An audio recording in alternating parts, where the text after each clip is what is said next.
അസ്സലാമലൈക്കും, welcome back to Pavas kitchen.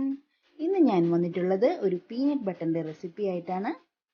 Peanut butter mixie ഉപയോഗിച്ച് നമുക്ക് വെറും 1-2 മിനിറ്റ് കൊണ്ട് തന്നെ റെഡിയാക്കി എടുക്കാം. നമ്മൾ വീട്ടിൽ തന്നെ ചെയ്യുന്നത് കൊണ്ട് നല്ല ഹെൽത്തി ആയിരിക്കും, കൂടാതെ നല്ല ടേസ്റ്റുമാണ് ഇതിന്.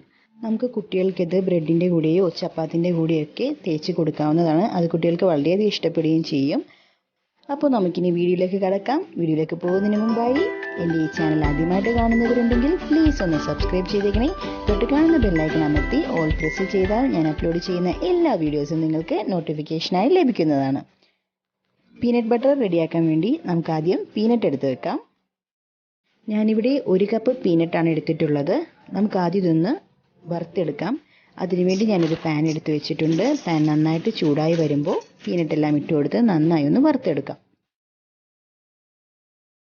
ഇപ്പോൾ പീനട്ടെല്ലാം വറുത്തെടുത്ത് വെച്ചിട്ടുണ്ട്. ഇനി ഇത് തണുത്തതിന് ശേഷം നമുക്കിതിൻ്റെ തോലെല്ലാം കളഞ്ഞ് മിക്സിയുടെ ജാറിലേക്ക് ഇടാം.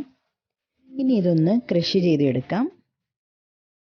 ക്രഷ് ചെയ്തെടുത്തതിന് ശേഷം ഒരു 2 സ്പൂണോളം നമുക്കൊരു പ്ലേറ്റിലേക്ക് മാറ്റിയിടാം. അതിനുശേഷം ബാക്കിയുള്ളതിലേക്ക് നമുക്ക് 1 സ്പൂൺ തേൻ ഒഴിച്ച് നന്നായി ഒന്ന് അടിച്ചെടുക്കാം.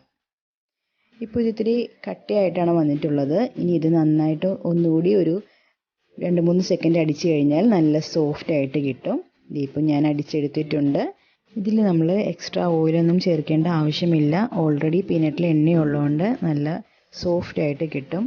ഇനി ഇതിലേക്ക് നമ്മൾ നേരത്തെ ക്രഷ് ചെയ്ത് മാറ്റി വെച്ചിട്ടുണ്ടായിരുന്ന പീനട്ട്സ് കൂടി ആഡ് ചെയ്ത് നന്നായിട്ടൊന്ന് മിക്സ് ചെയ്തെടുക്കാം. അപ്പോൾ നമ്മുടെ പീനട്ട് ബട്ടർ റെഡി ആയിട്ടുണ്ട്.